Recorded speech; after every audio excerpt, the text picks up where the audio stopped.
A few months ago, I got absolutely obsessed with the sound of the Roland DB-03 and other bassline-like boxes. If you're an electronic musician, I'm very confident that you know what I'm talking about. But maybe like me, you come more from a media composition background or more of a orchestral traditional composition background, so you're not familiar with the sound of the 303.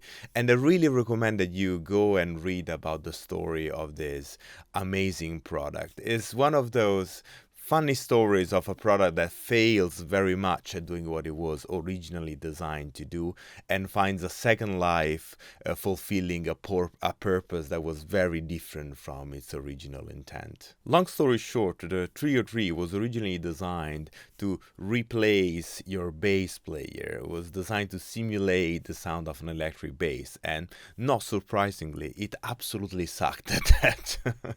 Basically, what happened is that Roland kept it in catalog for a couple of years and then he discontinued it because it was an awful commercial failure. And second-hand units started to be very popular and available for very cheap. Those units, in the very capable hands of a few pioneers, gave birth to entire electronic dance music genres like acid house and more genres between the late 80s and the early 90s. Now, I'm definitely no dance music producer, but I do love electronic music and produce a lot of electronic music. And I love using these sounds in scores. Cliff Martinez and his soundtrack for The Nick, as well as Trent Reznor and Atticus Ross were massive influences in my life and in my music. So I just wanted to get something like that. And I love the idea of getting something hardware that I could put my hands on and turn knobs and have fun with. I've tried a bunch of clones. There is a clone by Behringer, there is a clone by Roland itself, the DB-03. There is an amazing clone that is called the Avalon. The name of the brand now escapes me, but it's crazy expensive and it does sound amazing, and one day I'll probably get it. But I've tried this guy, Erica Synth Bassline, and I fell in love right away. Let's listen to this thing.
Okay, so this is the Erica Synth bassline. I hope from the little jam that I had at the beginning, I had to restrain myself from not keep going for the entire day. You can tell how good this thing sounds. It has a very good sounding filter. This is all analog, by the way. The filter can be a low pass or a band pass.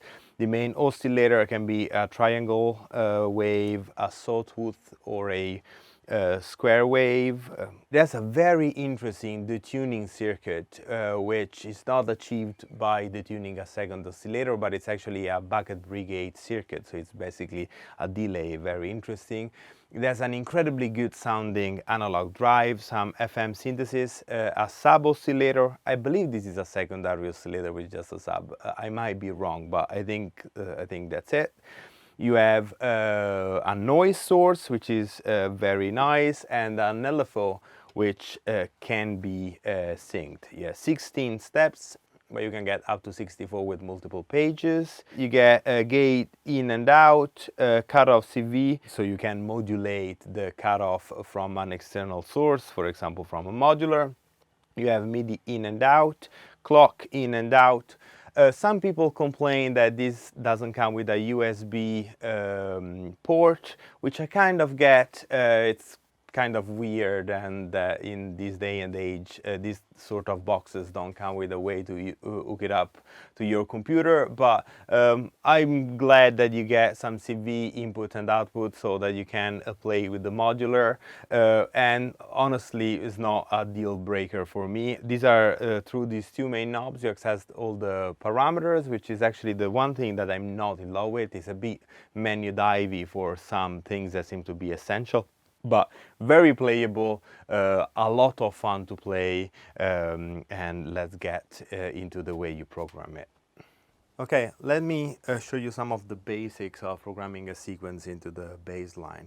So one of the first things that you want to do is that you might want to clear an existing sequence, so you just go on Shift and clear, and you enter clear mode, and then you need to press the first, hold it down and press the last step that you want to clear. So you can clear subsets of the entire pattern. Once you did that, you can go on back note and you are back into the main menu, provided that you're using the internal clock, so you're not using an external clock source. The encoder back note is actually controlling the BPM, so I can leave it to 130 BPM for now, and then programming steps in is as easy as pressing those buttons, and I can click on play and I will have a basic pattern. If you want to change a specific note, you can hold down the step that you want to change, and you can say put this to a D, and one of those, pressing the step and changing select gate will change the gate length of it. And then you can also easily change octaves with the minus and plus 1 octave button.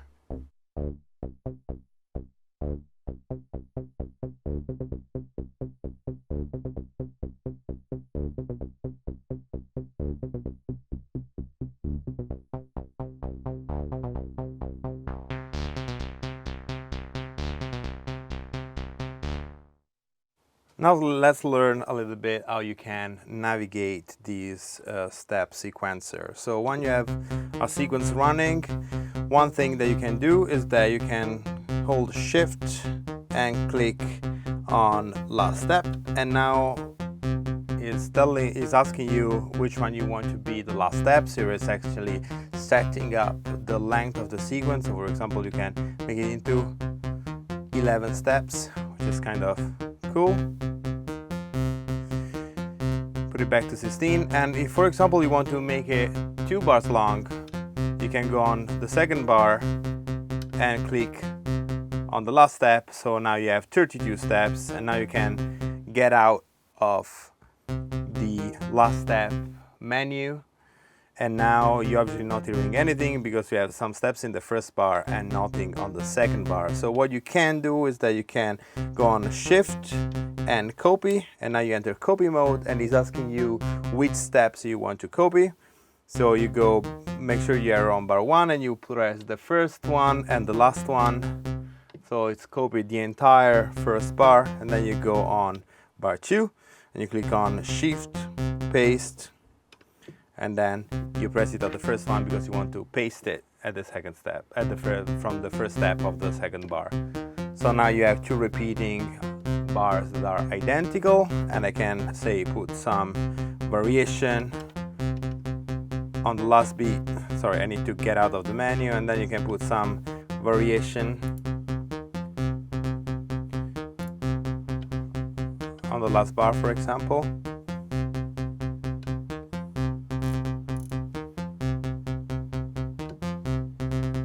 So now this is bar 1, and now it's playing bar 2. There is a way to have the playhead follow the bar that you're at, and we're gonna look at that in a second. I would say let's move some of those steps one octave down.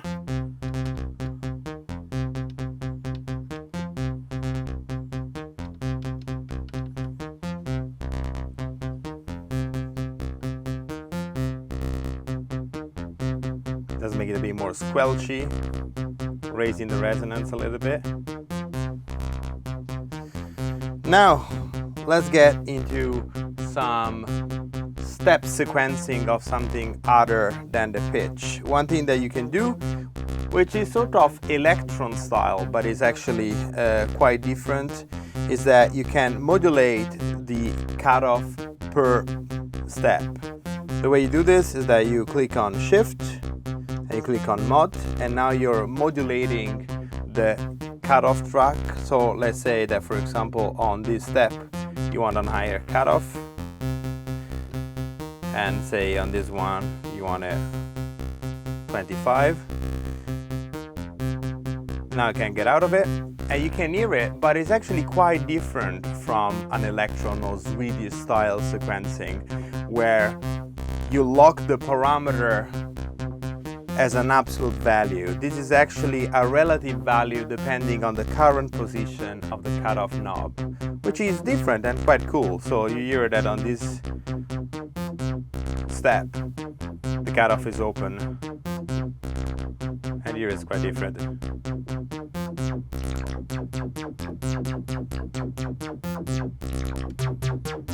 Which is quite cool.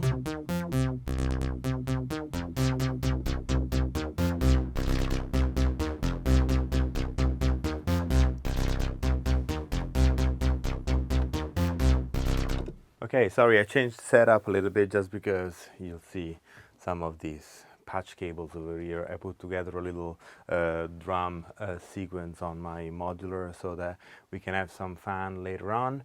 But just to get back to the bass line, in a very similar fashion to the mod track, you can automate the accent and the slide track. So let's try with the accent one. I have another sequence running over here.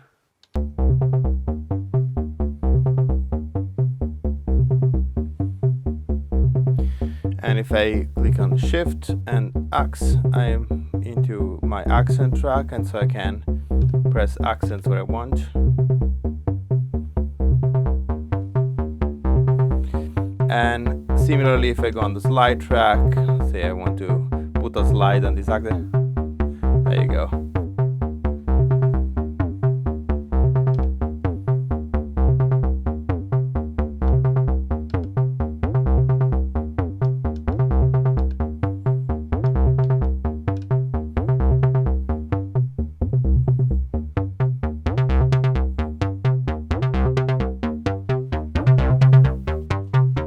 With my drums on.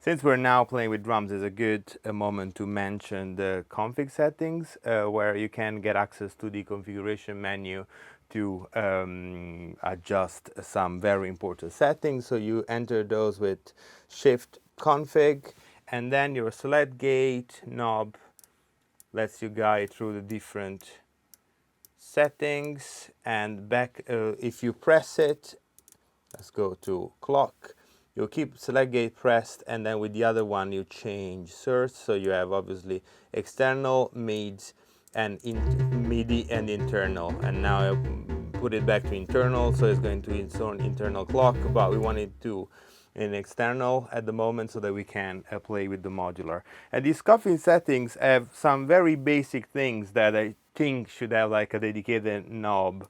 Notably, you get the volume control, which I think is kind of a shame that you need to get into, you know, a config setting to adjust like the main volume, especially if you're in a live settings and you need to make a quick adjustment. I think that's a bit annoying, but you know, it is what it is.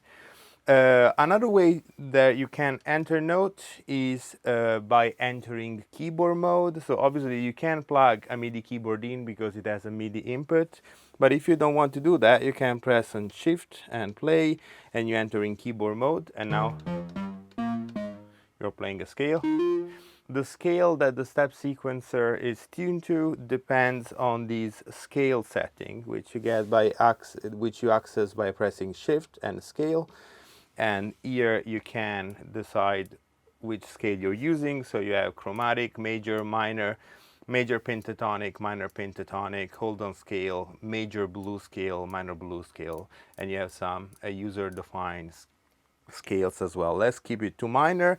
And this is also important because the scale that you are selecting there will make sure that you are basically not going through the chromatic scale when you adjust the pitch per step, but it is jumping on the C minor scale. And yeah, by the way, I have the C minor scale selected, but you can also select the key of your scale. So with select gate, you pick the mode, and with back node, you pick your root node essentially. If you want to create a user-defined scale, that's also fairly easy. It even supports microtonal scales. Have a look at the manual, there is a specific procedure for it. But if you click Alt Shift and then you go on scale, then you need to navigate to one of the user selected scales. For example, now you're there. And here you need to simply activate or engage or disengage the corresponding step. So here you have the first 12 steps selected, so this is essentially a chromatic scale.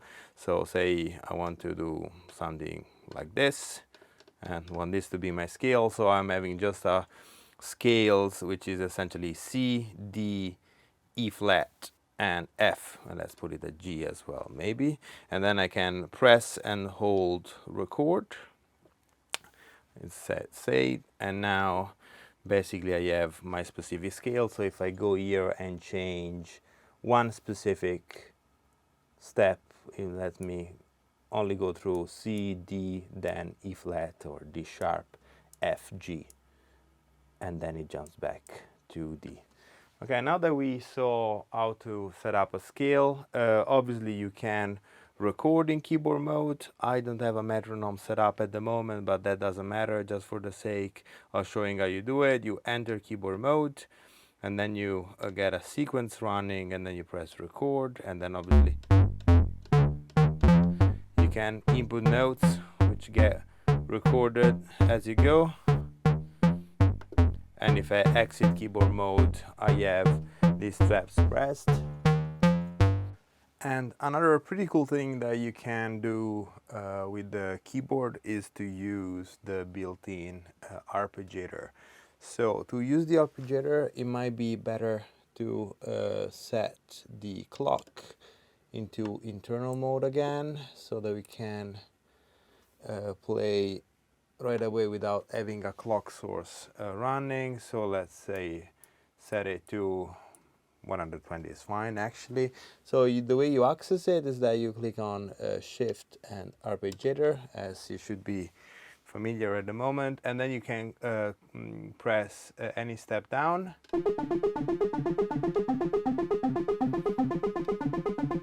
And you can also hold Shift and select, and it will latch.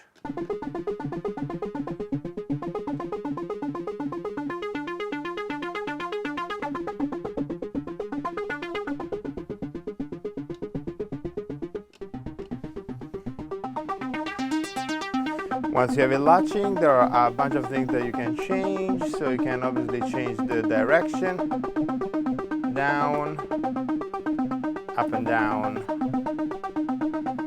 random,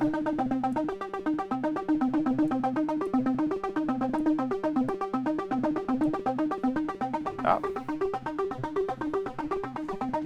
You can change the octave of the arpeggiator.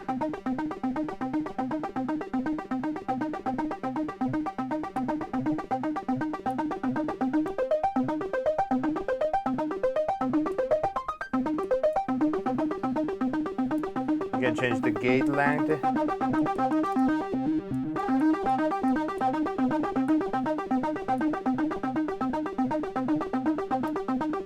Path stands for patterns, and there are some built-in parameters. That's pretty cool.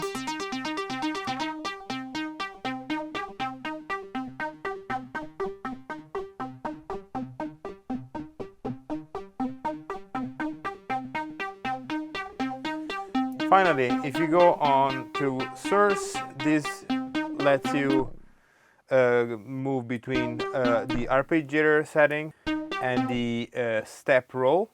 And in step roll, essentially, the arpeggiator is disabled, and basically you have your sequence instead of the keyboard. So if I press play now,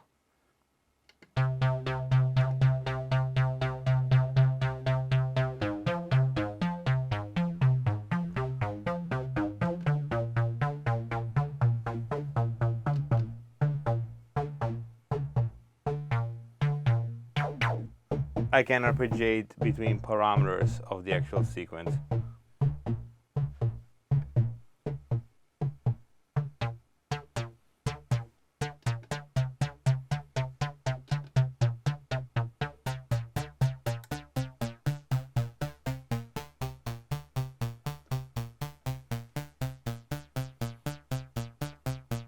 Cool.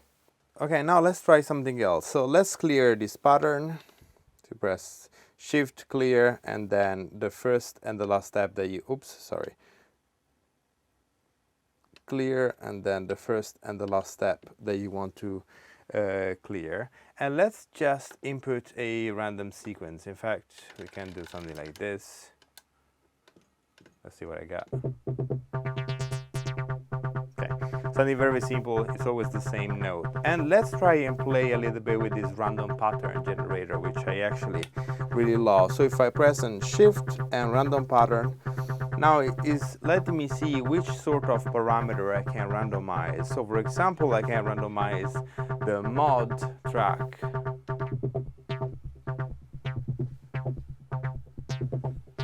Or for example, I can randomize the accent track.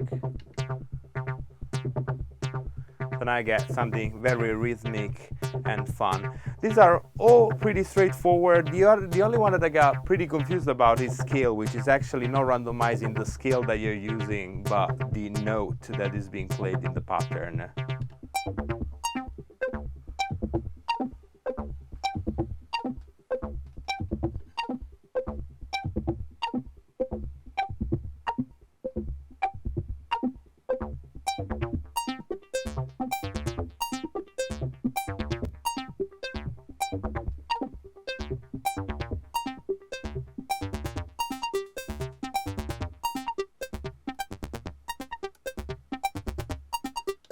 So now, as cool as this is, sometimes you might want to limit the range of the randomization. This is, for example, specifically true for the notes. Maybe you want to limit the randomization to 1 octave.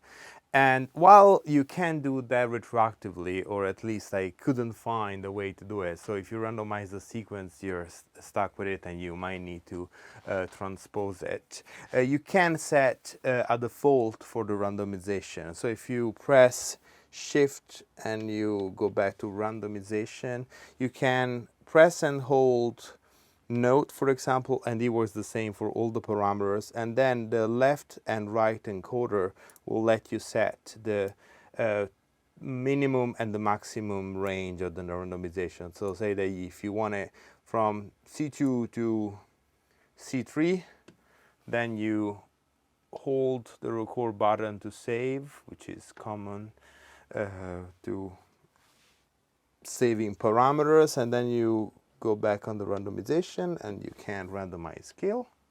And now we should have randomization that is done for the notes in between those this range. And now you should have a randomization that is done within this range.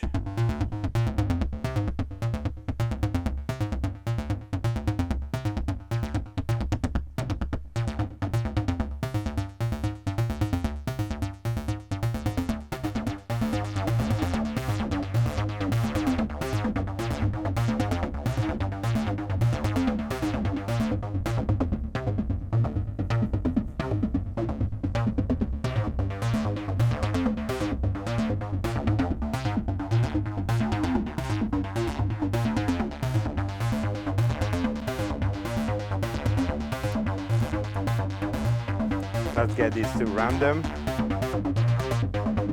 And we can have some fun.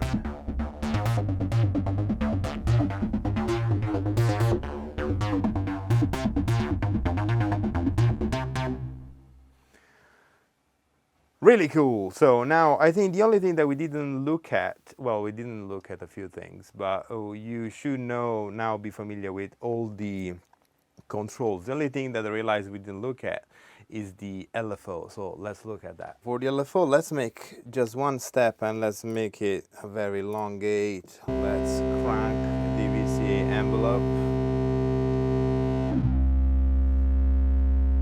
so that we can, that's very much, so that we can have a clear idea what happens. So if I get the LFO up, this is obviously modulated in the cutoff, and these are a rate.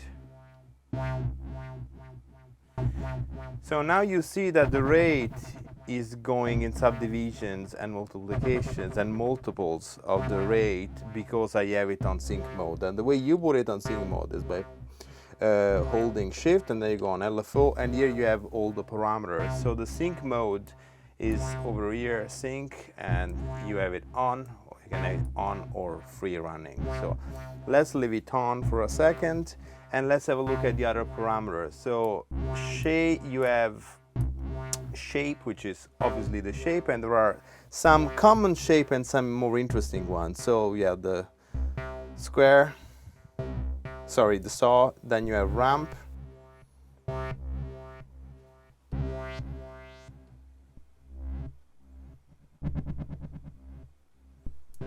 square. These are triple decay, so which is quite fun actually.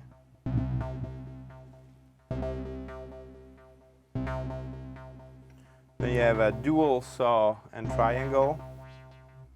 You have a sample and hold, and some noise.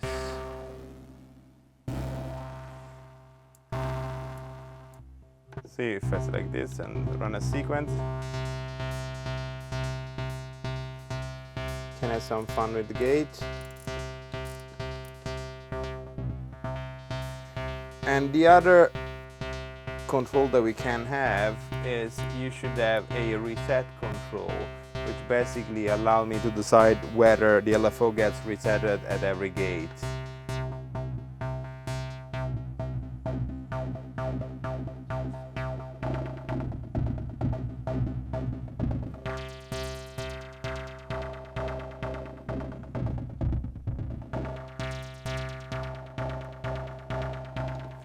Which is really cool.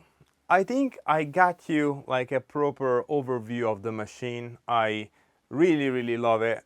Can't stop playing it, which is always a very good sign. And I think now let's just close it with a jam.